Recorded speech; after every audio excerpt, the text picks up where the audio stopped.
going on? This is the NRW where nerds rule the world. It's your boy Cool Ya P, aka Patrick Michael Strange, and I'm back in the house with something or nothing. I got first up my girl Tranquil Ashes. What's up, yo? Hey, what's up, everybody? It's good to be here as usual, tired, but I'm ready to talk about this topic today. It's gonna be a doozy. We're gonna have fun today. We're gonna have fun we today. are. We're gonna have a fun time. Yes. And unfortunately, our other co-host, Ru Kage, Ru out of Cali, couldn't make it today. He got a new gig. Dude's getting paid, getting money. So, we're going to celebrate that. But we miss you, bro. And I know you really wanted to be here because, we got Neptune on this joint today. And I'm going to introduce her in a second. But, I'll see if she can't say hello to you later. Because, Neptune, he's a subscriber to you. He's a patron. So he's like, yo, I wanted to be here today. I'm like, hey, man, we'll make it happen again. I'll see if Neptune's available. So he sends his love, Neptune. So let's get to introducing our squad today. We got some fam in the house. Literally, when you do so many shows and conventions, the people you connect with really become like your next fam, more so than your real fam in a way. Cause we got some troublesome family members, especially, with election results and, and everything going on. You see who your real fam is and who your real friends are. And so these people on that are special guests today, I consider fam, good peoples, just their souls, their energy gives me like, and it just gets me lit, yo. You know what I'm saying? So I hope you have fun with these guests today. Tranquil and I, we've been talking about this topic for a minute. And so we're super excited to have this pop off because it's one that has just been kind of like with the pandemic, where things kind of have moved into, people are taking control of themselves and who they are and owning themselves, which I love. That's what it's about. You should do what you love and not let, other people kind of constrain you and put you into these boxes and these labels. And so really delighted to see how these people are kind of, transforming themselves and owning themselves. And you know what? If I don't want to do a regular 9 to 5, if I want to, maybe create an OnlyFans, and do that because, I'm popping. I've worked out. My abs are killing. My body tight. My body right. Let me do something with that. Hey, I can't mess with you on that. I can't blame you on that. That's beautiful. If my body was where it used to be, then back in them years, I'll be handling business. So I gotta give love to these people because their bodies are popping and their bodies are rocking. Let's give them love. Let's introduce these wonderful guests today. Here we go. First up, she's been on a couple podcasts with me. She got a lot of love for wrestling. She runs a chop shop. Let's just bring her in. Maki Roll. What's up, Maki? Hi. Why you put me first? Oh my gosh. Okay. Hi, y'all. For those of you who do not know me, I am Maki Roll. I am a professional internet person. Literally anything on the internet I have done. I do content creation. Before the pandemic, I produced things like burlesque shows, nightlife events. On the internet, I do a lot of virtual community building. I also do a lot of showing my TNA on the internet as well. So I'm kind of a Jill of all trades, master of some. I love it. I like that. Welcome. I like that. Yes. Welcome to the squad, girl. Good to see you again. Next up, because it's ladies first, Spidey Spice, chill out for a second, man. Let me bring in, of course, Rukage. Rukage is hating on me on this one because he wanted to be here. Yo, Neptune, what's good? How are you, girl? Hi. Good to see you. How you been? I'm good. Just chilling. Same. Okay. Well, it's great to see you. It's been a minute. I think it was BlurredCon, man, since the last time I saw you. I know. Chilling. You know what I'm saying? And what's happening with all that? So anyway, it's good to see you post-pandemic. Well, pre-pandemic, right? Well, during the pandemic anyway. But it's good to see you. It blurs together. We don't even know anymore. I know, right? Are we in just in purgatory? We're in pandemic purgatory forever. Yeah. And of course, my guy. Whoa. Can Neptune? I want Neptune to tell me a little bit more. Oh, you want more? Go ahead, give him more. I want a little bit more. Oh, Let me know what you do. I'm a socially awkward weirdo that shows my asshole on the internet. And that's basically it. Yes. That's pretty much it. I'm very awkward. I'm sorry. But that pretty much just like sums it up. I'm a professional hoe who is also dumb, but funny sometimes. So that's about it. We got it. It's a wrap. Cut it. Cut it. Oh my gosh. Nuthin, you crazy girl. All right. Yo. This man, he's amazing. He's a good friend. He has the body I wish I could have right now, but I've been eating too much food, good food. So I blame my wife. But you know, if I could rock a towel and win a cosplay contest like this man can, then I would. Yo, give it up. Yo, Spidey Spice, what's good, brother? Yo, what's up? How you feeling? I miss you, man. I miss you too, bro. Oh man, Talk about yourself real quick, bro. Talk about yourself. So what's up, guys? My name is Spidey Spice, aka Thunder Thighs Jackson, because I have booty cheeks. thighs. I want to throw that in there. Or show eyes. So I'm a cosplayer. I do stuff that makes me happy, and that's pretty much the content I post. Like it in and out of the site that shall not to be named. So all right, everybody's on the screen now. Let's show everybody what's good. Let's have some fun. Tranquil, kick it off, man. What we gonna start with? Do we want to kick it off with some stuff, or do we want to get right into the topic? Well, I mean, a little bit of everything. I just want to let everybody know who's watching this that before this started, we all coordinated right before this started. I saw the green and I was like, oh no, I shall not be left out. I shall not. Okay. Okay. Yeah, I coordinated too. Let's even me, I coordinated too. Ready, yes. I had it ready. Slime gang. I got it ready. And so you know, Spidey Spice, you have a new nickname going around, aka Booty Cheeks is the new on the street. Is from what I've heard. When did that come out? No, somebody was like, hey, Mr. Booty Cheeks. I was like, who? And they showed me a picture. I was like, word. Okay.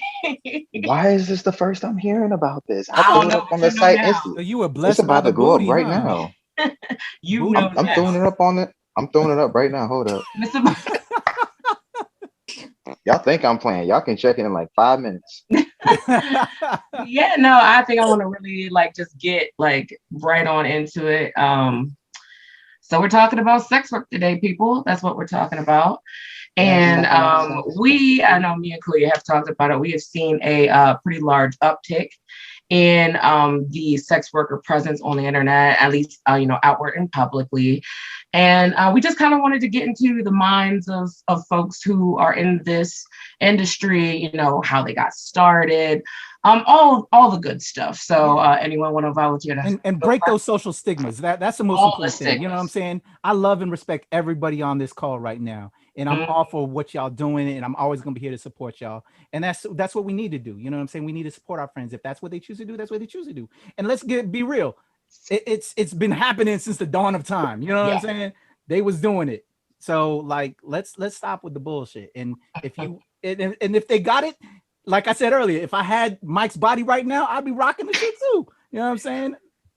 Easy. So hey, absolutely. Let's just show love, man. So but yeah, let's get into it. If certain people want to get into it or whatever, I just want to, discuss all of that because I think it's interesting as hell. So since we singled you out the first time, we won't do it this time. Spidey, tell us how you got started. All right. So I got started through modeling. So I was just doing some freelance modeling and whatnot, traveling with some photographers, and the more I kept going, I started realizing I was getting booked more and more shots for underwear, nude, implied nudes. I'm and I started getting paid for it.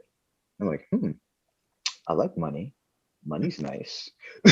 And so, I was like, all right, well, let me see what it is. So I was booked for a gig in New York. It was a solo scene, which I'm actually still contracted by this company to do solo scenes, and like each time their company happens to be in New York, they'll hook me up. I'll do like one scene, get paid like 500 bones, travel expenses, whatnot. And yeah, and I was like, yo, that was easiest 500 I ever made. Like, like I mean, I just gotta stand in front of the camera naked, get off a little bit, and then I get paid. Cool. Nobody touching me. And like the antisocial person in me was like, yo, this is fucking lit. So then, I transitioned over to the hub, and was using Tumblr, and Tumblr back when Tumblr allowed those things. Yeah. Tumblr isn't for us anymore. So then, I seen, OnlyFans come out, and it was like the newest thing because, ever since the hub decided to change like guidelines and everything, because it was like getting hit by a bunch of what was it, like a bunch of scammers, like people's videos were getting stolen, my videos were stolen and being used by other pages, and they were making money off of it. And so OnlyFans came out and was like, hey, we protect your stuff, we watermark it, like there's no way anybody can save your stuff. And I was like, yo, I rocks with that. And I'm actually seeing more success on OnlyFans than I ever did on the hub. Dope. So yeah, that's the story. Nice. Hub. Sorry. Huh? Hub. What is the hub? Oh, Pornhub. Oh, okay. Yeah, what was like? Hold up. What are you? Yeah, y'all know You that's a give it a nickname. nickname. I didn't know that there was Yeah, there's Never heard anybody call it the hub. In my mind, I was literally thinking like a Starship Galaxy hub. And that's where my brain went. And I was like, I could see that, like a starship directing the sex work. I can see this. Oh, shit. I'm feeling it. I need to look into this. Like, I mean, who needs a castle when you have the hub? Okay, I'm glad I'm not the only one who was like, Yeah. No, I didn't know either, and I didn't want to sound dumb. No. Mike, you the only one rocking that, bro. I am like, no, but like it was so funny. Like one day, like I'm scrolling down Facebook, right, and Hat actually made a status like, "Yo, what's wild when you're scrolling through Pornhub and you see a video of somebody that you recognize." And then I saw it, and I hit him up. I was like, "So."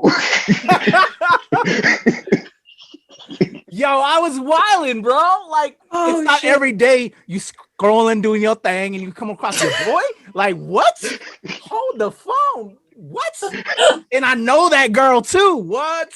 oh, shit. This only happened to me once, but I was just like, wait. I just didn't. It was like, wow. I was like, oh man. Especially because it was amateur. You know what I'm saying? Right. Like, I know some known cats, but like when it's like amateur, non-titled shit, I'm like, what? Oh, what? Hold up. And I'm like, with respectfully play. Okay. Respectfully. Okay. All right. Oh, man. Okay. I need to know. Awesome. All right. Neptune, what about you? How'd you get started? Well, I started with Suicide Girls. That was my intro.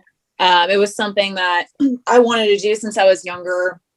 And I waited until I felt very confident with my sexuality and my body, and decided to shoot for them and went for it. And it just kind of developed from there.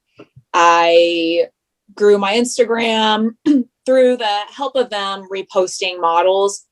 So that helped me grow. And then people just kept following me from there. I think based on the fact that I am such a weirdo. And they would just steal my memes and be like, oh, you also show your butt. This is cool. And I mean, it just kind of went from there. I mean, there weren't, a lot of, there really wasn't anything at that point where there was a Patreon, or definitely not OnlyFans yet. So it was kind of interesting because at that point, at the beginning, that was really just, you really weren't like, I really wasn't making money. I was just like building my following. Like the only source of income I really had in terms from that was selling prints or Instax. Instax was like the one thing that was like, I need to make money from sex work, like this is the one thing I can do, I can rely on. So I am like super grateful that now it's grown into this thing where you can be your own boss. And that was the kind of thing with modeling for other companies too. I'm still like an active model for sites that I've modeled for, but it is so nice to just be your own boss, make your own price, you know, do customs and not have to rely on anything. But yeah, so there's that. Awesome. Can you explain Instax? Can we like Polaroids. Oh. But they're not exactly the same. I don't know. People get kind of weird about it. I feel like camera snobs get really weird about it when you call it Instax Polaroid. So now it's like drilled in my head and I'm like, Instax. It's not a Polaroid. I mean, but it okay. It is, but people get really weird about it. So I just say Instax. Got you. Okay. All right, Maki. So my sex work journey actually started on stage. I started as a burlesque performer. I actually, it literally started because I was in a zombie pinup calendar and they were like, hey, do you want to do this burlesque show that we have as promo? And I was like, I don't know what burlesque is. Well, I did know what burlesque was in terms of like Christina Aguilera and Cher. So in my mind, I was like, yes, of course I want to do that. First show was absolutely not like that. It was awful. It was terrible. But through that, I realized that, you know, I actually enjoy doing this and I would like to do more of it. Similar to Neptune, I kind of always knew that I wanted to do some kind of sex work. I just really wasn't sure what. So I started doing more in our local burlesque scene, local being DMV. And then I started producing my own shows because I realized that I wanted to be a naked nerd. I didn't so much care for like rhinestones and feathered fans. I just literally wanted to strip out of spandex. And so that's what I started doing. So I started producing burlesque shows and through that, I started doing more lewd shoots. I actually applied to Suicide Girls. I got rejected like 3 times. And then I was like, cool, let me just try to do this on my own. And so I've just honestly been doing whatever I've wanted since then. And then I recently got on OnlyFans actually this year after people are like, why are you not on OnlyFans? And I was like, yes. I'm lazy.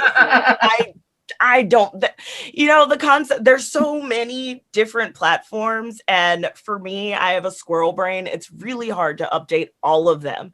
So it took a while for me to actually be on OnlyFans and realize that I can just throw up my old shit while also compiling new shit. And so far it's been really cool. It's been really great. And it's definitely kind of filled that gap that I've been missing not producing in the pandemic. Dope. Okay. And I have to say, I've been to some of Maki's shows and same. Fantastic. Same. Fantastic. I'm just gotta say that out loud here. I love you all. You know we gotta support you, girl. Got to. Okay. I mean, like, okay. So I got a question actually for Kuya that kind of goes into all of this. You said if you had, you know, Mr. Booty Cheeks' body, you would want to do, you know, something on there. Like, would you have like a certain lane, like, you know, burlesque and starting, you know, into something else, or what would you do? Oh, for me, I'd be doing exactly what Spidey Spice is doing. I'd rock and roll it. But let's not get it twisted. I have been involved in the game, and I just haven't taken advantage of the opportunities. But behind the camera, I remember one of the early gigs when I first moved to this area. I was working with this one photographer who did like trauma movies and stuff like that. You know, like Toxic, the Avenger or whatever. He worked on that kind of trauma films, and he hired me to hold bounce screens for a porno shoot down in like Mechanicsville, and I got paid for like $3,000 for like 3 hours of pay. So it was basically $1,000 an hour just to hold bounces and get the light right while they were fucking, you know what I'm saying, doing their thing. And then also some other modeling stuff. And it was a lot of BBW stuff, and they flew in a couple of other people, and I had to go pick some people up. But yo, for $3,000 for 3 hours wasn't bad. So, yeah. That's not bad at all. Like I told Kat, you know, if you need more, you know, need me to hold, you know, bounce, I'll be happy to come back. But if they need makeup artists, you know, makeup can so I'm 100% down to work on them joints. But just having I think he moved from the area the last time I spoke with him. But and then another cat died who was my other connect. Yeah. But yeah, if I had Mike's body though, I'd be definitely shit. I'd have to check with my wife though now, you know what I'm saying? And you know, everybody, you know, Maki's happily married, and your husband, I'm sorry, you know, is cool with everything. But it's really, I don't know. Also, it's up to you as your personal decision, and we can also get into that as well. You know, how husbands feeling. You know what I'm saying? To me, if it's my body, then I should be able to do what I want to do with my body. And I have the kind of relationship where, you know, my wife respects my decisions, but we should also make a community decision as well. Yeah. But you know, we can get into that as you know. That's another question. You know, I would love to talk about. But yeah, shit, Mike, man, you know what I'm saying? Help me get it worked out a little bit, and maybe I'll run with you, bro. I got you, bro. Like, let me get in your area, fam. Like, that's what this interview earlier was about. So, you know, like, yes, sir. Got you, fam. All right, let me know. I'll do some scouting for you. I thought of me personally. So I've always kind of been on the fence. And it's more nerves than anything else. So, and I thought, well, how can I get into this without, you know, jumping all the way in, you know, just like put my toe in, see if I like it. And I looked into Findom audio doming for a while. I never actually, you know, got a clientele or a base, but for those who don't know, it's basically you're literally just talking at or for. They can request maybe certain things for you to say, read, maybe sing, but just voice. And then there's also versions where they put like hypnotic. Woo! It's Wednesday. It's a hard word. Hypnotic music, you know, behind the voice, and you know that's how you go about it. And I looked into it, but like I was nervous. So what would you say to people who are, you know, interested into getting into sex work of any form, like how would you get over those nerves? I would say definitely if you know other people who do sex work, or even if you know someone who is doing the thing that you particularly want to do. For example, you said Findom and like voice stuff. You know, I haven't done voice stuff at all, but I have done a lot of Findom stuff. And I would definitely say lean into something that that you are comfortable with, and that and above all else, know in your heart of hearts that no matter how many people are behind you, there are going to be those people who aren't behind you, and those people are going to make that known. So it's really about you and being comfortable with yourself, because you also have to be comfortable with that pushback and with that stigma. But I would say friends are very, very helpful. Friends in any sort of profession, to kind of ask questions, to bounce ideas off of. I know when I started my OnlyFans, I asked Neptune a lot of questions because I was confused, you know, and I asked a few other friends questions, and once they sort of took the time to break it down for me, that was when I was just like, okay, cool, I'm gonna do that. So definitely having friends or even mutuals in the community who can kind of direct you in the right direction, I would say, is very important. All right. I want to tag on that question real quick as well, to go along with the question that Tranquil asked.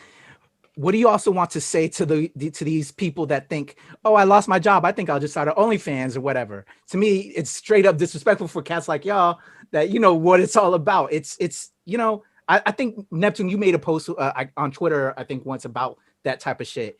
And yeah, what do you say to these cats that think, oh, we can, if I lose my job, I can just do this? You know what I'm saying? Because you know, it's a lot that goes into that. Yeah, I mean, I don't fault anybody for doing survival sex work because we are in a pandemic. People have to do what they do to pay their bills. Government's not doing shit for us or anybody or people that own businesses or, you know, I don't blame anybody for looking to that, but I do think it's a real reality check for people that, hey, like I can't make thousands of dollars a month on this like I thought I could because, you know, like I'm lucky that I've been able to build up a fan base for years. And it took me 6 years to make that plunge to do this full time. And that was very hard for me to make that decision because in my mind, I was always like, I need a check job. Like I need that security and I didn't want to let go. But I'm very thankful that I've been successful in what I've done and I am able to do this full time. But the reality is for most people, that's not, especially if they have no concept really of sex work and haven't really done their research. And I just think it's just taking some quick pics and making a lot of money. And that's not it. And, you know, I've seen a lot of people personally start, you know, an OnlyFans during the summer and just, they let it go pretty fast, like after a month or two, because they were like, oh shit, you do all this. And I'm like, yeah, it's a lot. You don't think about how long it takes to set up for a shoot alone. Like, it's not just, I'm going to get on my bed and be naked. Like there's a lot of thought process that goes into making good content. And people don't really think about that until they see that or they're trying to do that themselves. But you know, I don't fault anybody for people are fucking broke. Like I don't fault anybody for having to do what they have to do to make money. And some people have been okay starting one, but not many people. And it's also just the reality of like, hey, don't forget that this stuff is on the internet forever. And that's like when people approach me about wanting to get into it, I just think it's very important to give some sort of hard love with that. And that I'm comfortable. Like if somebody said something to me about being naked on the internet, I'd be like, yeah, so fucking what? Like, I know, duh. But you know, some people, they don't really think about the fact that like I'm doing this now and this could affect my future, which it shouldn't, but it could. Yeah. People don't think about all the other things that get impacted by doing sex work. Mm-hmm. You know, thinking about what you were saying about like people don't know what's behind it. I feel that way about cosplay very much so, that people have no idea how much work goes into all of that. And, you know, and a lot of similar veins with sets and outfits and hair and all, you know, all the lights and, you know, all it's of expensive. That. Very super expensive. And people don't realize that like last year, at least half of my income was directly into my job. All the stuff that goes into it, because it's a very broad field. Like you think hair, makeup, maintaining stuff, you know, constantly having to buy new lingerie, cosplay too, constantly having to buy new supplies to make your costumes. Like it's incredibly an expensive job to be in. And that's also why I think people didn't realize that and they're falling out because they're like, oh, I didn't know how to front money. And I'm like, yeah, it's a lot of money. Yeah. Very few people I know have managed to just like be able to just hop on and be like instantaneously successful. And like the only way that I've seen that happen is if people who had like huge followings before they even jumped into sex work, and so their following just followed, you know, them into that field. Okay, what about you, Spidey? Oh man, it's a lot. Like I really feel like people, no, I say that because from my experience, there are guys who do it and they just think they're gonna get into it and just, you know, it's just gonna be like, you know, girls central or whatever. They're just gonna be out there, you know, smashing anything, and it's not like that. Like they don't understand. Like there's literally this is a job. It's a work relationship you have to build with another person as a content creator. And if you're a solo person, you have to be comfortable with your sexuality, that the demographic that you may want may not be gravitated towards you. The demographic you may not want, I happen to have, actually, most of my following is a part of the LGBTQ plus community, where my content is like mainly geared to the opposite sex, me being, a heterosexual male. But I understand that, gay men like dick and ass too. So what am I going? I'm gonna make content for them.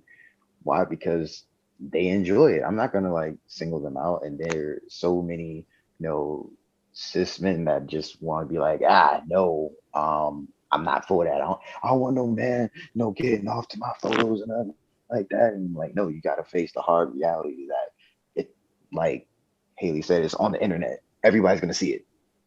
Everyone, it's there. And it's for everybody's consumption, whether you like it or not. As long as they pay that subscription rate, like they're going to see it and they're going to enjoy it, whether you like it or not. And then, also knowing the kind of content you're going to create, what is your lane going to be, and that's something I think there are a lot of people who get into this business and they don't think about that. And that's where they don't even realize that, like all of us have kind of said in our own different way, they don't realize the amount of work that it goes into, producing content, making photos, still trying to stay relevant. That's another one.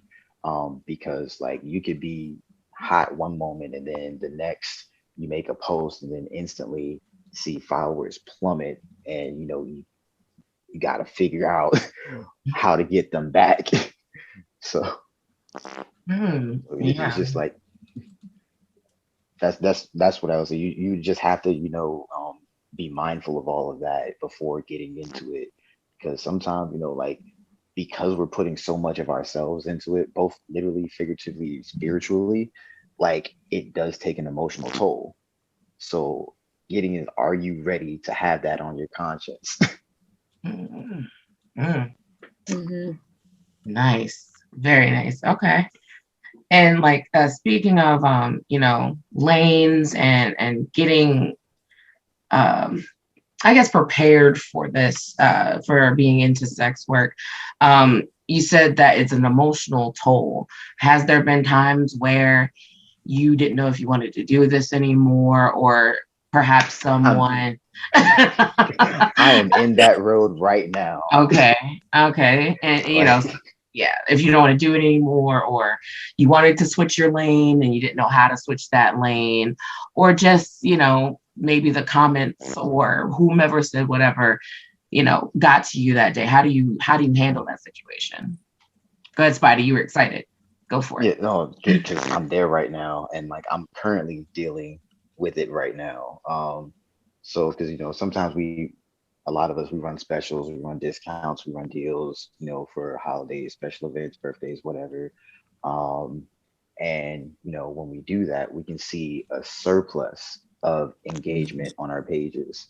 Like, like recently, for the election, I was like celebrating Trump getting out of office. So I made OnlyFans free up until, the inauguration day. And, I saw a surplus of people, like more people I've ever had on page before, ever. And, then, I went back to being paid, nothing big, 7 a month. I saw a 90% drop of all those people. And that takes a big hit on you, like mentally and emotionally. Like, what did I not do something right? Was I not posting enough? Was I not posting the right things? Like, am I not what they wanted? Like, you get in your head a lot, and so it's difficult. Now I'm trying to figure out what I want to change about it, like whether it's prices, content I'm producing, the amount I'm producing. Do I increase? Do I put out less but make my less more? Like it's a whole thing I'm like dealing with right now. I'm trying to figure out on my own. So that would be the answer to that question for me personally. Okay. Neptune? Let me think for a second. Yeah, I mean, there's a lot that goes with what Spidey said as well, where it's hard, so hard to not compare yourself to other creators too. And it's especially hard because I tell people all the time, like, don't pay attention to the percentage numbers for OnlyFans, because you see a lot of people promoting that. Yeah. But it honestly really doesn't mean shit. But it's hard when you see people posting those things and you're like, my number is way less. And it's hard not to take it personally. And just like they said, I run a big special for my birthday. Usually my birthday month is the best month. And after that, it's a huge drop. And I'm just like scrambling to try to get people back, like sending promotions to those people directly, like, hey, you can resubscribe for, half off or whatever. And it is really hard to deal with that, and try not to take it so personally, because at the end of the day, like, we still are in a pandemic, and I have to keep reminding myself sometimes that, like, everybody's struggling. Not everybody can stay subscribed. And, sex work is, it's a luxury, but I'm very thankful that I'm able to do that. And obviously, like, I know that's not a priority list for everybody to be able to purchase. But I do remember, like, it makes me happy when I see people resubscribe and they're like, hey, sorry, I had to take a break because financially something happened. So, sometimes, those people will come back. Sometimes it just takes a little bit of time, but it can be so stressful. I had both. This is my last month on Patreon, actually, because it has done so poorly.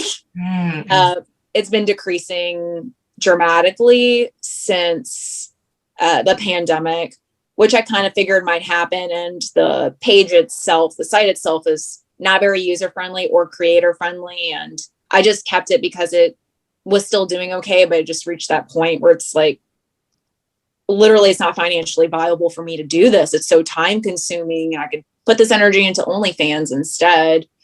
But that was still, like, really hard. Like, that was so stressful. And then finally I had to just, like, let it go. And, sometimes that happens. And that's another thing with being a content creator, is remembering, like, as much as I want OnlyFans to stick around for a long time, there's always the chance that it could pull a Patreon and suddenly become not adult creator friendly, because Patreon shifted very away from 18 plus content.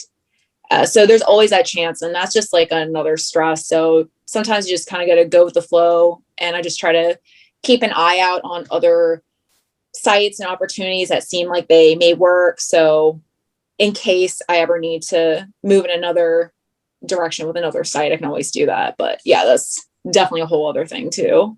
I would 100% agree on the Patreon, because that's where I started. I started on Patreon. So and did I.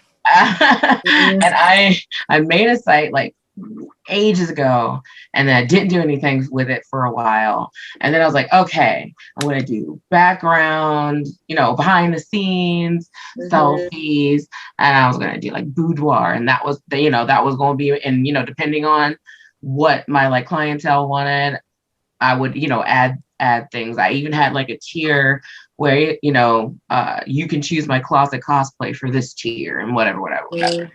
And when you were talking about pricing, I know pricing for me, for literally anything, not even just OnlyFans or sex work, is the hardest concept to go around, because it's like, okay, well, you're looking at this person and they're charging, I don't know, $10, and let's say they're not doing that great. But this person over here is charging $25 and they're booming.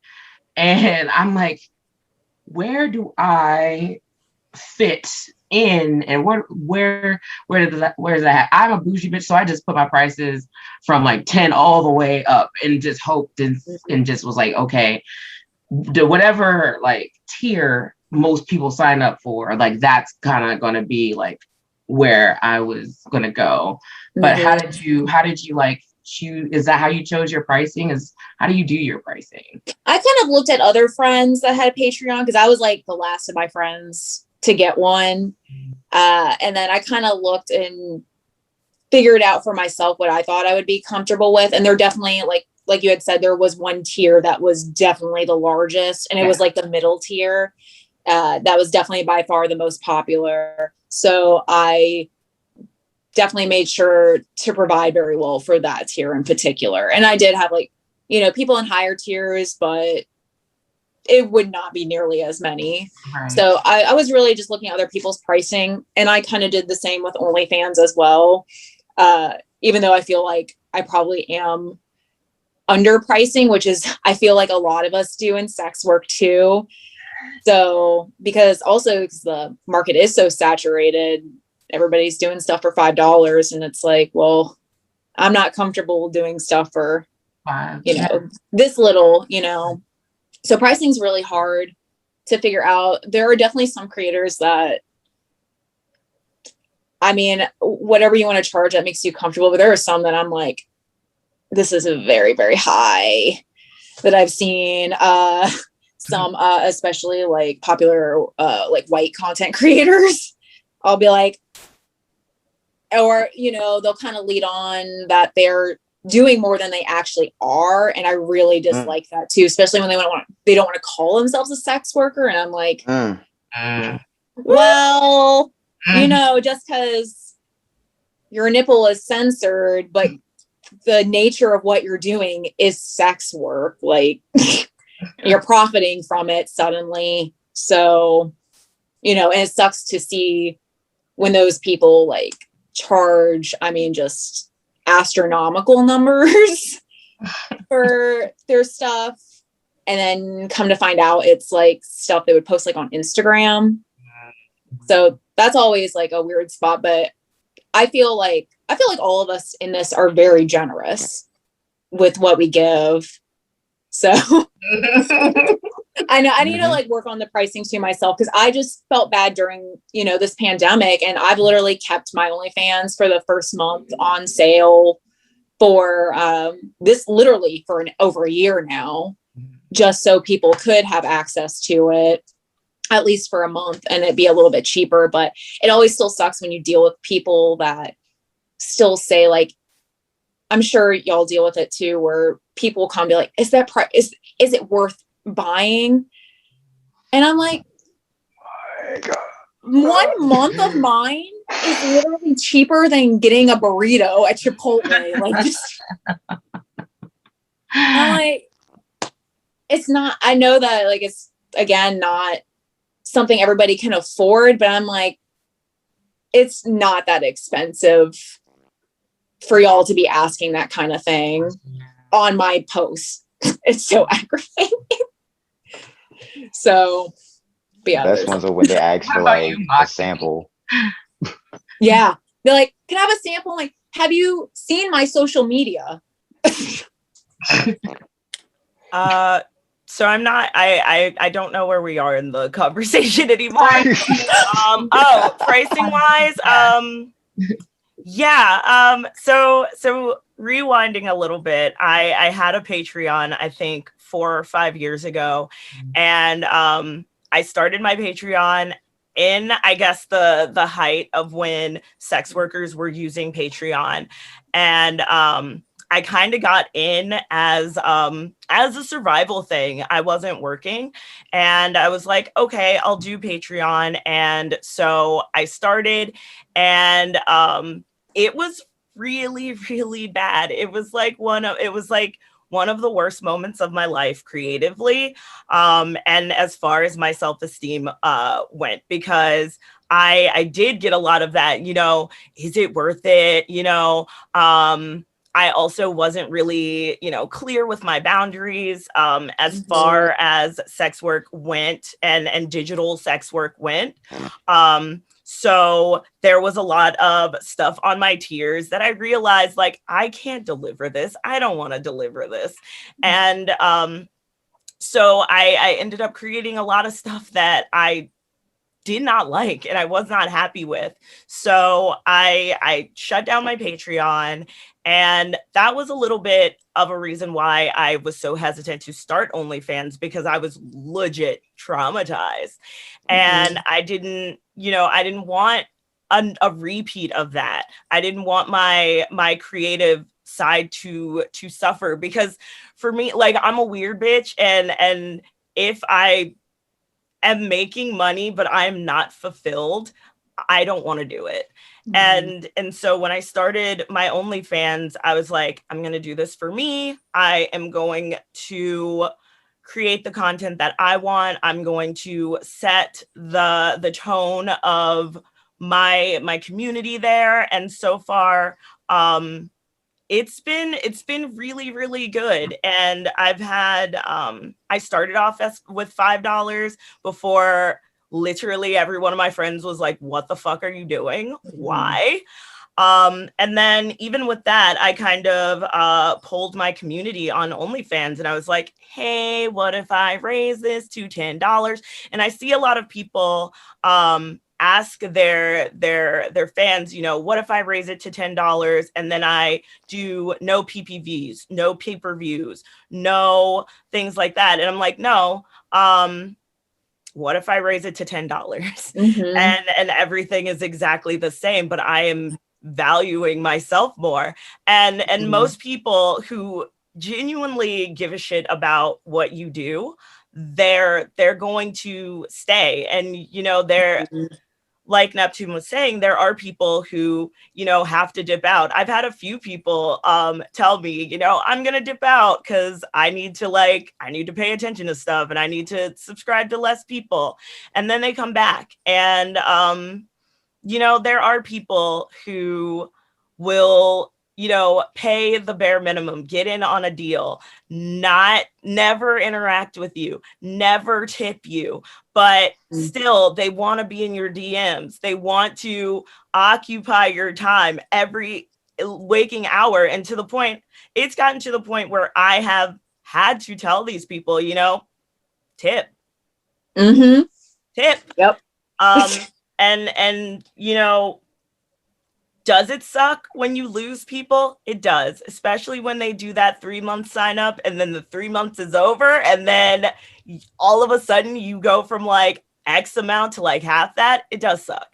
But ultimately, I've found strength and I've found the will to continue, even when I'm just like, is this really worth it? Because like no one's really interacting with me on this particular week. I found the strength to continue and to find joy and find value in what I do, because of those people who are constantly who are the first to comment, who send DMs with tips attached, and they tell you, this is really cool.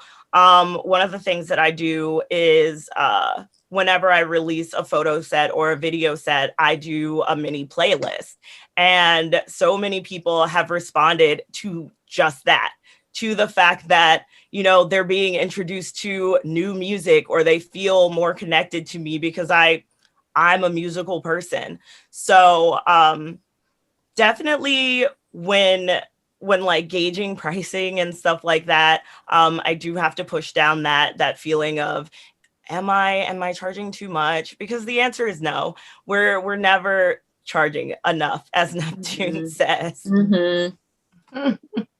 Yeah. To piggyback off that, I don't think people realize how much we love when they interact with us on our stuff. I think a lot of people think maybe we don't want that, or I don't know if maybe it's a matter too of just wanting to be anonymous, even though like you can be very anonymous on OnlyFans. But I also like wish people would be more interactive, because I'm like, I created content that I thought was really good and I delivered it, and I'm not seeing as many comments or likes as I would like. And I don't know, maybe they think I paid for it. So like, it's not like on social media when we're like, please engage with us, but I really would like to see more interactions too from people. So if you're a subscriber, then please do that, because we really like that feedback. Yes. I mean, like, it is social media. Like, it really, it's social media. Content, comments, likes, views, shares, and no shares, but everything else. In terms of, so I completely agree. I'm one of those people who have abandoned their Patreon. It's there, but woo. And I was thinking, I was like, oh man, I'm going to do so much during the panorama, as we like to call it. We're gonna do so much. And like, for me, like, the opposite happened, which for a lot of other people, my creativity, my willpower, like all of that just went out the door. And I was like, wow, all this free time, but no will to do anything. So I applaud all of you who've been able to like power through the panorama. Like, it's only been since this year has started where I've felt like, okay, the air is a little bit less thick. I'm back in the game and whatnot, and I can, focus on stuff. But like, how did y'all handle the panorama? I know it had to be the worst. The worst. I did exactly what you did. I literally sat every single day contemplating whether or not I was going to quit my job. Oh my God. Sometimes I would see people creating and I'd be like, damn, that could be me. I'm literally doing nothing right now. But then, when I would pick up anything, like when I would look at my sewing machine, I'd be like, you bitch. No, like I didn't want to do anything. I couldn't figure out what direction I wanted to go. So much of what I did was involved physical space and physical community. So, when I wasn't producing shows, I saw people doing virtual shows and I did one of them bitches and I was like, this is not for me, and I definitely applaud people who have been able to transform themselves in that way and who have been able to take their physical presence and completely put that online, because that's amazing to me. That's wonderful to me. And both in sex work and in the cosplay community. And like you said, this year was when I was like, you know what? Get up, bitch. You've had a year to kind of like incubate. You've had a year. Let's do this. And so, that's when I started my OnlyFans. And that's when, and also, there was a lot of me kind of just like thinking about how I wanted to approach what I did, after the pandemic and how I wanted to approach certain people. And a lot of me deciding to create content for myself and like shoot myself and do all of that kind of came from this notion of not wanting to be dependent on people, specifically cis white male photographers. I didn't want to be waiting on them. I didn't want to be feeling like, I was the only one bringing something to the table. So that, handling the pandemic for me was hard, man. Very hard. It was so difficult. Like, I created some, like, I did make some stuff, but like my output was definitely like halved or like even 75% just cut down. And like, oh man, that I'm so glad that last year is over. I don't know how to explain how glad I am that last year is over.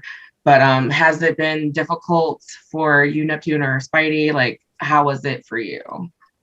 I travel a lot to shoot, like, cons, and whenever I travel for a con, I also center that around shooting with photographers or using my room or whatever to shoot content as well. So I make it like an all around thing. So that definitely sucked to like there's only so many ways you can get creative in your own home unless you have a really nice home. So, like this room here, my collector's room, that's typically where I would shoot a lot because my bedroom and stuff's not like super nice for a lot of content. So it's just one of those things, like trying not to be repetitive But at the end of the day, we're in a pandemic. Like, how much can you really do? So that was definitely like weird, trying to like spice it up a little bit, not make it seem like the same thing over and over again. But like, you know, what could you really do? But I mean, every day I love lists and I love scheduling stuff. So I would have a daily list for myself like every day and make a weekly schedule for myself like during the pandemic, because it just helped me like kind of stay focused and still kind of give me that motivation to shoot. And like, no, you can't like push creativity. That just comes, but doing things like that and trying to have some tiny sense of normalcy during that really helped me to continue and be like, hey, this week you really got to shoot this outfit that you have. And just making those plans like helped me keep going and making content and feeling okay about it, even though I was still like, man, I can't wait to shoot in a different setting. That's amazing. Like, teach us discipline, please. Like, right? Sensei discipline, please teach us, because I have none. I mean, like, I feel like I don't know, I'm an extrovert with introvert tendencies, so I don't mind being by myself, but a lot of my power, I feel like, comes when I'm out and around people. I feel like that's when I can affect the most change. Much like Maki, a lot of the things that I do require me to physically be there. Like, I can't do someone's makeup through the TV screen. I can't do it, you know, like there's nothing I can do about that. I can't host a gala in a panorama. Like, that just doesn't happen. So like, yeah, please, discipline Sensei, please. Anything. If you ever need anything planned, I love planning stuff. I literally told my nail tech today I'd plan her entire Disney trip. I will buy the bullet journal. I will decorate it and I will give it to you and just give you my schedule. Please. I got you. Awesome. Kuya, you've been sitting there just listening. Any questions? No, definitely. I love what the questions so far. A lot of ones I did have are getting answered. So one that I wanted to add and actually go back to, I kind of brought it up earlier in regards to relationships and sex work. If y'all can talk on that and just how it is, you know, we are our own person. We should be able to control what we want to do. You know what I'm saying? But then if you in your relationship, and it also matters to them how they feel as well, if you care about them, you know. But if it's you, you know, I'm like, man, you know. So let's just get into that. You know, I'm curious for each of you how that has been throughout, you know, your time, you know, being involved in sex work, and just when you're not involved with sex work, how that affects everything. Whoever wants to take it first. Go ahead, Spidey. Spidey. Yeah. You've been tagged. Wow, yeah. Y'all put me in first. Okay, so okay. This is difficult. So like not really. So obviously if you're already like, I don't know where I want to start. Like, so are we starting from like before you're in a relationship or while you're in the relationship? Or we can just take it away from either. Take it away either way. Well, how about this? How about like we talked about earlier, how I was scrolling the hub that you call it. Okay. All right. And So all of a sudden I see you and old girl. You know what I'm saying? How, you know, you obviously, you know, decided together to put it up, you know? Yes. So let's start from there. Okay, so from there, we decided that we were going to put that up together. You know, at first, you know, it was mainly me, and you know, during that relationship, she decided that she wanted to get involved in it as well. And we're like, okay, cool, let's shoot some stuff, you know, see how you feel about it, and you know, we throw it up, and you know, that it was a mutual agreement more so than anything. Before that, now the relationship dynamic I have now is different, where they are not a performer. So we had to have that conversation about the type of content, you know, that is going to come from me per se, you know. So obviously they have an understanding of what I've already done in the past. They have an understanding of what I'm doing now. it's now, so what are you comfortable with? And when you have that conversation, you have to listen. It can't just be like oh, I understand you're not comfortable with it, but I've been doing it. This is what I'm doing. I'm going to keep doing it. If respect and care for your partner, you're going to be like, okay, let's find some middle ground.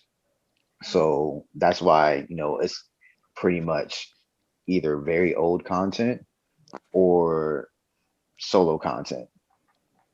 And that's all you will see, because my partner is not comfortable with seeing me with, a co-star or another worker or anything like that. If that changes, then that will be a change that we make, and it'll be something that is also made publicly known, because you know how nosy people be getting, and you're like, oh, who that? So that's going to be something that is going to be known. So it is a huge conversational piece, because sometimes your partner may feel like they're holding you back, and you as the performer, you have to let them know, like, hey, I understand how you feel, but you got to understand, you're not making me do this, I'm choosing to do this. And that's a difference. Sometimes they feel like they're making you do something, when nobody can make you do anything, at all. Like, it's a choice. So that conversation, like, that's another thing, a misconception I think that is had by a lot of sex workers, where they people just think sex workers are just doing whatever with whoever, and nobody knows anything, where there is like an utmost amount of open communication. Okay. And next. Okay, I guess I'll go. Oh, Or you go. I mean, I'm a very private person about my personal life. And I feel like I share enough of myself with the internet. I don't owe you every aspect of my life. So that usually includes like my family relationships. And that's just like a personal choice. I don't think there's a right or a wrong way with whatever people are comfortable doing. Again, that's something you have to talk about with your partner, because your partner might not want to be posted either, even, just casually. So it's so weird, because I feel like there is really no right or wrong answers when it comes to your partner. Some people, it really works to, I don't know, like, I guess kind of like publicly post and stuff, and like make it known that they're together. And I think that definitely works for some people. And I've seen it with some of my friends posting their partners, like them getting like literal death threats, and like there's just no reasoning with crazy people regardless. But I mean, I just choose to protect my own personal life regardless of like my relationship status, because at the end of the day, I'm not gonna date a random person on the internet. So there's that.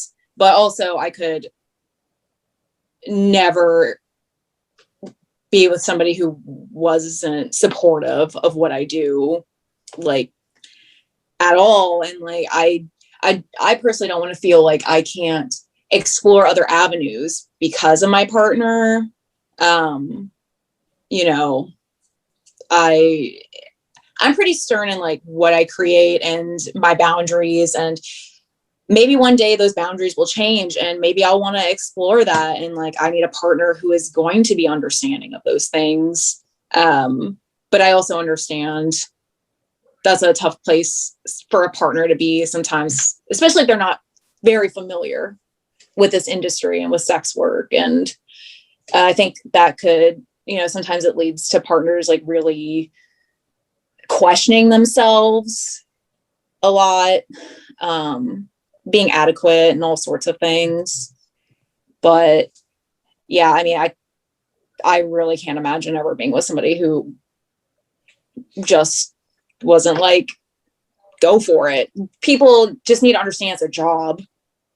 Yeah. Like, I love my job, but it's a job. Mm-hmm. And when I'm shooting content, even though I enjoy that, I don't all the time. And it's how I make money. So it's nothing like personal. It's just, this is how I make money. And you just got to understand that this is literally my job and my source of income. So. Okay. Maki? Word. So I am someone who is extremely open about most things in my life. And I've always been that way. I've been a baby of the internet, and I like people. I like to talk to people. I genuinely like to talk to people about everything because I feel like I can connect with people on multiple things. So I'm also non-monogamous. So I have multiple partners. And with my husband in particular, one of the first things that we ever did together is he came and saw a burlesque show. I was like, hey, just so you know, I have a show and this is what I do. Are you down? And he was like, yeah. And I'm very, very, very, very, very, very extremely lucky and fortunate to have him as my primary partner because I think a common misconception, and I believe Neptune and Spidey touched on this a bit, is that people think that you're just wild out here doing whatever the fuck, and your partners don't know the wiser. And some people think it's a gotcha moment when they're like, ooh, I found these pictures of your partner, and it's like, as someone who is with a sex worker or someone engaging in the sex work industry, you do have to have, that thicker skin. You have to have a thicker skin than most, because there are people who will challenge you, and especially dating someone who is cis male, they will try to challenge his manhood. And I've had several questions thrown at me about what does your husband think? And my response is always, my husband is not me. I am in control of my body, and I am in control of who I am and what I do. And obviously, if he had a problem with it, we would not be together. We would not, so I think with that, and then with my other partners, it's, it's a job, as Neptune was saying. It is something that I do for income, that I enjoy sometimes, that I don't enjoy sometimes. And I think once people really get out of that like puritanical view of what it means to work and what it means to exist as a working person, I think it's then when folks are just like, yeah, because on the internet, there are several people who, know my husband or have seen my husband at events before me, and they'll be like, oh, Wolf baby. And I'm like, excuse me, where's my attention? So I think it really does come down to, as someone dating a sex worker or in a relationship with sex workers, knowing that it's a job, and also keeping communication open. As Spidey was saying, there is a point where, you do have to talk to your partners, and you do have to, be open and honest. And I believe as long as that communication is there and there's mutual, respect, then, it's fine. I've never had an issue with any of my partners. Excellent. Excellent. I like this, guys. Yeah, I like this. good answers on all that. I appreciate y'all I like this answering a that lot. truthfully and giving the real, because that is a big thing that happens with the community. So I'm sure our listeners are going to really appreciate that. So another thing that I'd like to question that I have for the casual people that we kind of discussed earlier that are thinking about doing this, like Anita had discussed earlier, but also to help. What are 3 tips, 3 to 5 tips or lessons learned for each of you that you would want to impart for anybody that are thinking about doing this? Like, for example, like some of you guys shoot your, shoot yourself. You set a camera tripod up, or you work with a photographer. It's like, so along those lines, like setting up a shoot, equipment, things you would just say you don't ever do that or don't work with that person. Just along those lines, some 3 to 3 or 5. If you have some tips or lessons learned that you can each impart to our viewers.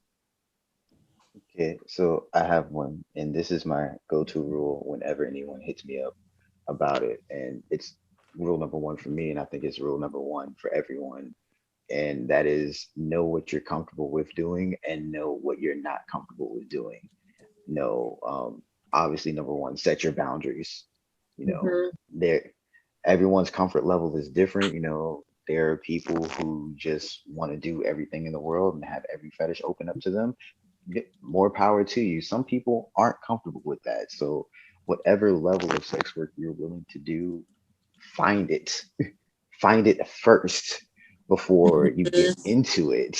And you realize something that you're creating is making you feel uncomfortable, you feel dirty, you regret it, you think back to it like, I just don't want to remember this, because I have a couple of things I've done where I just don't want to remember it, so like that's number 1 in my book, is knowing what you're comfortable with. Number 2 is, try to have a set demographic and understand whatever your demographic is for, it's not going to matter. Like, that is tip number 2, because like you're going to set your demographic no matter what. Like, you're going to be like, yeah, this is going to be for the weebs. Weebs going to love this shit. The weebs fucking hate it. They want something different. So just expect that to happen. Your content isn't going to be, you may want it for the weebs. Guess what? It's going to be the completely normal people who are just into really weird shit on the low. Like, and that's just the nature of the business. Rule number 3, or not rule number 3, but tip number 3 is definitely try your best to stay committed, or not committed, but consistent. Consistency is key in this business, because just like, cosplay, or doing a radio show, burlesque show, whatever we do, consistency is key. The more you do it, the better you get at it, the more you get your name out, and people are going to like, hey, have you seen this new thing from Neptune? Have you seen this new thing from Maki? Like, yeah, this is fire. It's like, and let's not get consistency confused with spam. A lot of people think consistency is spamming. No, be like Neptune, create a schedule. If you create your schedule and it's, let's say every Monday, I'm going to post something. You don't have to post anything for the rest of the week. As long as every single Monday you post something, people enjoy that because they look forward to that Monday post. And that's, what you need to be looking at right there. And, those would be, the Thunder Thighs Jackson 3 tips to greatness. Okay. Maki, what about you? I would say definitely number 1 is boundaries. Knowing Spidey was saying, knowing what you're willing to do and what you're not willing to do, and not being afraid to impress that upon your community. Because if people see that there's like an opening where you are unsure of yourself, they're going to try to take that and run with it. So always, and don't be afraid to lose followers because you're establishing your boundaries, because a lot of people also fall into that hole of thinking, you know, oh, I've gotta get more subs. How do I get more subs? You know, what if I add this to this, and what if I add this? And then you end up hating your content and hating what you do. So always, you know, do it for you and know yourself. Number two is something that is more along the lines of working with other performers, but also this is a good tip for when you're working with photographers, vetting. Ask people questions, ask other people who have worked with the people that you want to work with, because, you know, these people are not a monolith. Someone may have had a really, really great experience with this person, and somebody may have a very opposite experience. So before you work with someone, especially working with someone sexually, always vet and don't be afraid to ask them questions and ask, you know, hard questions. And number three,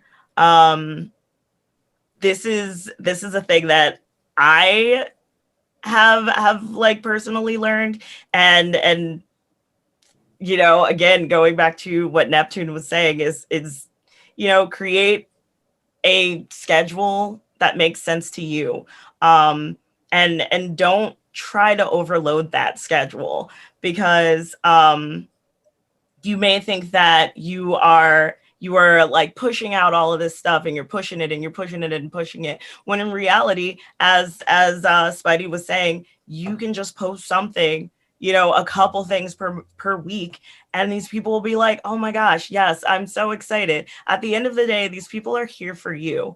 And you really need to lean into that, because the second you allow other people to have control of what you do, that's when it all goes bad. So yeah, and then one other thing is learn how to solo shoot, and it doesn't have to be with like a high-end camera. Learn how to solo shoot on your phone. Invest in a cheap tripod. Look into, like, spend some time researching on YouTube. There are so many people who have made tutorials on literally how to shoot on your phone. So definitely invest in yourself, I would say. Figure out, you know, do I need this ring light? Do I need this beauty dish? What is going to elevate this for me that I can reasonably afford? And don't be afraid to ask your community for that support too. The way I got my mirrorless camera, because I was like, yo, straight up, I can create better content if I have a better camera, and it was funded. So don't be afraid to lean into your community for help, and don't be afraid to invest in your career, or however, whatever way you look at what you're doing, you know, invest in yourself. That's it. Nice. And that's it.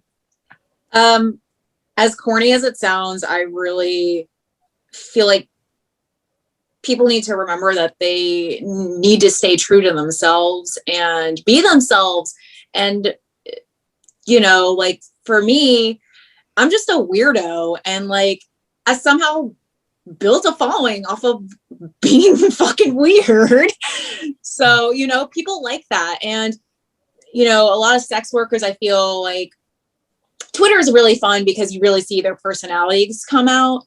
And I think that's really important to remember. Like, it's okay to be silly, and, you know, stay true to yourself, stay true to what you really enjoy, what you like, because people will really dig that, you know, when you just kind of like let loose a little bit and just let your personality really shine through. Because when it's just like solely content and nothing around that, it can get dull. And like, you know, people want to get to know you through some, you know, through some sort of extent. So, you know, for me, like, I've always just been awkward, and like, you know, I definitely like didn't have a lot of friends growing up and stuff. And this industry has been so great because I've made so many friends like Maki, both just so weird with each other.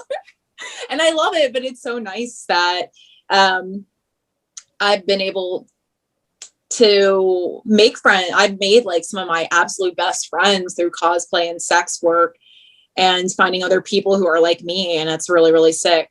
So, you know, I would just say, like, seriously, like, stay true to who you are and how you are. And, you know, you will find people, like, if you don't already know people in the industry, you'll find people that you vibe with. Because, I mean, any community can be gatekeepy, but, like, I've met some of the most supportive people in my life in this community. And I feel like a lot of us very much so are that to each other. So that's my first tip. Second is something that not all sex workers will deal with, depending on how much you make, but I will always reiterate to keep track of your write-offs for taxes, because you really don't realize how much you do realize how much you're spending when you see that money, but sometimes you're not thinking like, I can write this off. So if you are doing your taxes and, you know, your OnlyFans or whatnot is coming through, you're gonna get 1099, make sure that you are keeping track of those things, because they help tremendously from getting a refund or how much you're going to have to pay. So, you know, it's kind of funny to me that so many people think that like we don't pay our taxes. And I'm like, I mean, it's a fucking job, my dude. Like, what did you think? So, that's something that I feel like sex workers don't talk enough about. And I feel like that's really important, because I don't want to be paying the government thousands of dollars that I don't need to, when as long as I'm keeping track of, you know, business mileage. There's so much, like your trips, your hotel bookings, like all these things that you probably don't think about, but will help you like tremendously in the long run. So that's definitely my second tip. My third, I feel like everybody has said at this point, but like, don't overwhelm yourself, because you can always add more as you go, but you can't add less. I mean, you can, but I feel like that is definitely something that can impact your income. So, you know, when you reach that point of, you know, maybe you feel financially well at this point, and maybe you can work your other job less, or you want to take this on more, and then you can add more. For me, I was working a job. I don't know why I stayed there for so long, but I was working a job that I was so miserable at, and was getting paid minimum wage while running a Patreon. And all my friends were like, you got to quit and finally like jump on Patreon. This is like way before OnlyFans was around. And I was so nervous because I had been at this job for so long, and I was a very, very good employee. And even though I was seeing nothing back from my employer, you know, I was just an employee that didn't really care about me as a person. It was really hard to make that commitment. But when I finally just put myself first and sat down and saw financially, I can do this. And then I saw the gain from quitting that job and doing much better on my Patreon, getting the feedback from patrons being like, hey, your content is much, much better now. Like, I can see you're dedicating your time to it. So when you start feeling like you have more time to do those things, or the energy to do those things, you can add little things on. And that's what I did with Patreon, at least at that point, because it's a tier system. So when I quit that job, I was like, hey, I can add a couple more things here and there, and I can make those commitments. So, but don't overwhelm yourself. Don't let people easily influence what you create, because there's so much pressure. And that's another thing. Don't let people pressure you to do things you don't want to do, even if they're going to be, people will be shitty about it, and it's going to make you angry. And even to this day, like, I mean, I deal with it every day. I literally blatantly have it on my OnlyFans, like, hey, I don't do this, this, and this. And then still every day in my DMs, where can I buy this from you? And like, I have it clearly written. So that's another thing, don't let people pressure you to do things you don't want to do. You can always explore those avenues on your own time and your own comfort level, but you're also not going to make good content being forced into that. So you want to do really, I mean, everybody said it, but you really need to stay within your comfort level, and you can take baby steps if you want to explore some different things. But I would definitely say, like, don't go the hardest first unless you die hard, know that's what you want to do. So. Awesome. Thank you. Mm-hmm. Love it, love it, love it. This has all been very insightful and informative, and I hope all of y'all feel that as well. And I think we're doing a good thing with this, and showing and breaking down some social stigmas and educating everyone about these topics.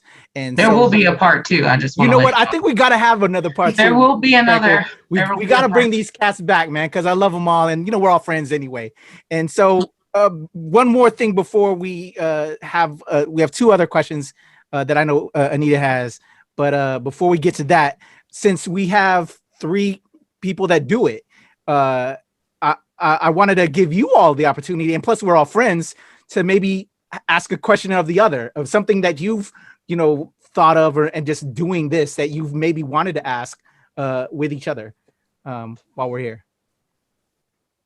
Does anybody have a question for each you other? Feel like being bold, or something involved with this that you've experienced, or just, I don't know, something that could be public, because I don't know if we want to put anybody on blast right now, or if we wanted to put somebody on blast, like, don't ever work with that motherfucker. He an evil motherfucker. You know what I'm saying? Or this, that, or the third. You know what I'm saying? So just something along those lines. I just wanted to give y'all the opportunity, because we ain't seen each other in a minute. And maybe just something that we could, that would be beneficial to our audience. I'll let you think on that. I'll let you think on it. And if you have some type of wild, embarrassing question, or if not, if you have someone's story, I was just thinking that would be, something different, because I have a question then, because I don't do this, but my goal for this year was to explore this avenue.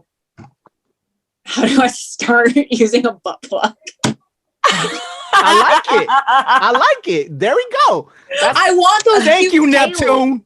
Thank you. I want those cute tails so bad, but I'm scared. So yeah. So I don't do a lot of anal stuff, but that is something that like is highly requested.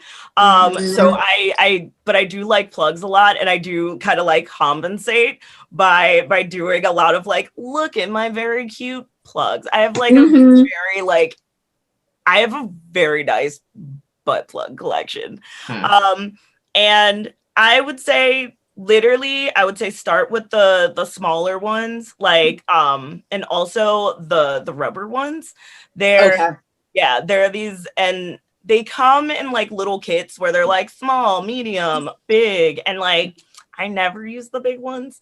So I would definitely start with the small rubber ones. Maybe start with one that's black. I don't know if you're like concerned or whatever, but there are also literal tutorials on how to like, insert without, Oh, I didn't even think about that. I mean, honestly, I guess because of YouTube. Yeah. But I'm gonna go do that. Yeah. And it's I would definitely say just start small. And the good thing about a lot of those tails is that the plugs, the smallest ones, they're a lot smaller than you think that they are. Oh, Yes. I cosplay? I don't know, because I want to do a Spice and Wolf cosplay so bad. I love Hollow so much, but I'm like, I No, don't that know. would be cute. Also, they have different plugs that are or different tails rather that are posable. So those are like real fun too. And they also have ones where you can get just literally one plug, and then they have the tail is like set up so you can literally just clip it on the plug. Oh, that's so like sick. interchange. Yeah. Gonna go to Etsy immedially after this. Yeah, literally, I can send you links. Yes. Yeah, that was like a goal for this year. Because it's I don't like use, I personally don't use toys in content, but I don't really consider like having a decorative butt plug as that, at least for myself. So that's like the one thing that I'm kind of pushing my comfort level a little bit, but saying I'm still comfortable with that is just something that I'm like, okay, I think I want to try this now. So that's so exciting. Yeah, I'm stoked. I love that. I have a question for you. How are you so or maybe it's just like a comment, because I've been in a few of your lives before, and you have some people on there, but you're so good at just like kind of shutting down these like really invasive questions. And how did you just build that up? How did you build just like that fortitude to just straight up be like, I'm not doing that? Mm-hmm. I mean, I'm pretty blunt about it at this point. And I mean, I think you saw my birthday stream. Yes. I just don't reply. Yo, I just went on red. And it like my birthday stream was a very, I did not plan for it at all. I just was like, I got back for my birthday. I rented out a theater and like socially distanced my friends, and we watched Shrek. So I came back and I was just sitting on my couch naked with a Shrek balloon. And I was like, I kind of feel like going live. I was like a little tipsy. And I was like, I feel like this is the time I want to try it. It's my birthday. I feel like I can make some money, but I didn't really plan for it. So it wasn't something that a lot of people were like, I got to remember this day, this time to like be here. I was just like, I just put it on live. And so at that point they emailed people, but since people didn't know prior, they, you know, may not be able to get on it or whatever. So it didn't have as many people because of that. And so it was kind of funny because I would be like trying to get people to just like ask questions, because it was just a very chill like Q&A, but it was so quiet sometimes. And, you know, there'd be like somebody asking a question, I'd answer, and then somebody asked something that I was just like, I just ignored completely. And then I'd be like, waiting for the next question. Yo, do you go live often? No, I need to utilize it more, especially my plan is to really use that more now that I am not doing Patreon anymore. So now I can really mess with it. But I figured my birthday was a good day to like make some extra money, trying it out, and then actually understanding the features, because there's no way to really see it without actually going live. And I didn't want to do that. And also I knew that the service for it were always down. And that's something I always see people complain about. And I didn't want that to happen. So I just wanted to kind of test it out a little bit, but I really want to utilize it a lot more. I mean, I had fun. I think it'll be better once I can actually like have a concept of what I want to do. And again, like for a tip, like writing things down of like what you want to do, like for a live, I'm probably going to think about price points for certain things, like tip for this and whatnot. So yeah, but I mean, in terms of that, I just don't reply to people. So I like that. That's my normal go-to. Just, I don't see you. You are wind. There's someone speaking. I see nothing. But I see nothing. I see nothing. You got a question, Spidey? I was about to say I came into this underprepared and I was not prepared for this question. So I have a question for you, Spidey. Oh God, questions. Okay. Have you ever done any voice work, or is that anything that you've like thought about? I've thought about it. I've been playing around with voices ever since like I was young, because there are so many voices, and as a kid I was in the chorus, so I sung a lot, so I got to play around with my voice, hitting high notes and trying to hit low notes, and making my voice sound super scary and like get you Inspector Gadgets, and like just doing certain shit like that is just it's just fun. So I've been thinking about it recently, and like so when I stream on Twitch, I play around with like certain voices, and just having fun, but haven't really thought about taking it to that next level yet. So I have Thank you. some suggestions for you later if you want to get into it. Yes. for my mind. Yes, you, Mr. Booty Cheeks. But yes. Well, I do declare. I do declare. But yes, because I want to get into voices too. Ironically, kind of like the spin is that everyone who told me to get into voice work told me to get into voice work to be a voice sex worker. That was the goal. I was like, but I mean, I've heard your voice. I was gonna say you have a really good voice. thank you.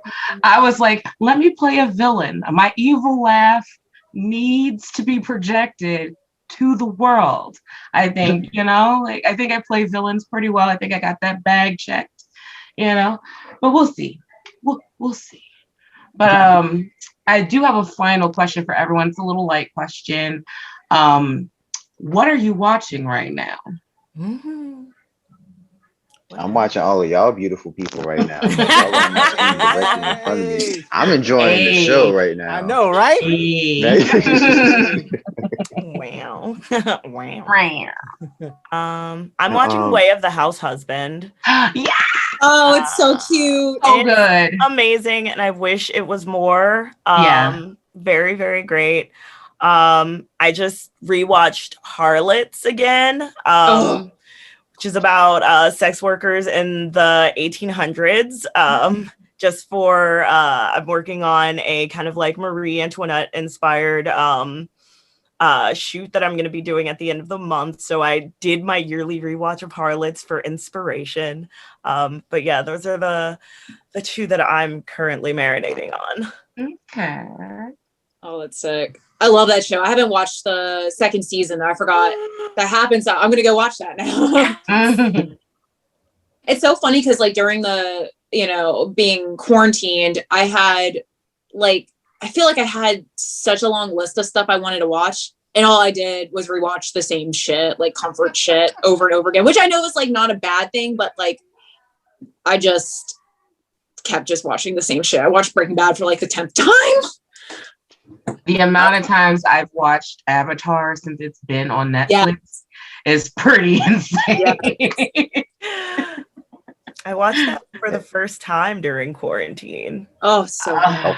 Very good. Okay. So yeah. I have Paramount Plus, which I feel like is completely worth it. I really enjoy that streaming service a lot.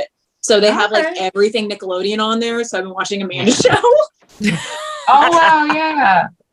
And all that. Yeah. One day can we do like all that costumes from skits of like various? Absolutely. And I be somebody be Keenan in the tub, please, when he's French. Spidey will totally be Keenan. What was somebody Pierre Escargot?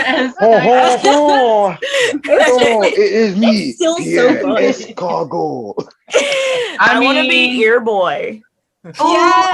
I'll be Pizza Face. I kind of wanted to be Repairman, man. Repairman.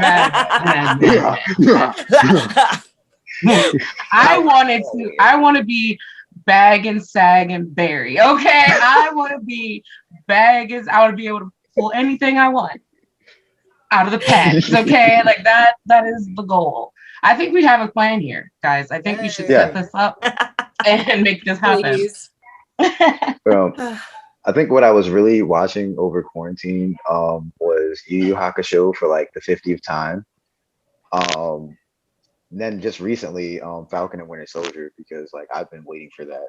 Um, on Twitter, if you've been following me on Twitter, I'm like very vocal about like how much Falcon meant to me after Endgame, because like before he was just like a side character, but like at Endgame, like it meant so much more. And so like I am waiting in anticipation for that moment in the show. I can't talk about it because it's still going on, but I'm waiting. And for those that are watching, they know what I'm talking about. So um and then Log Horizon season 3 is out, and I am waiting for that to end so I can binge that. Okay. All right. I got some things to add to my list, but we are, closing in on the end of the stream. Would you guys like to tell the folks where we can find you? You can find me in St. Louis rolling on the. I'm sorry.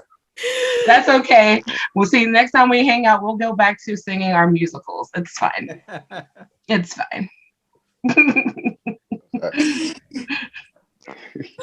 But where can we find you? Go. Maki, go first. Okay.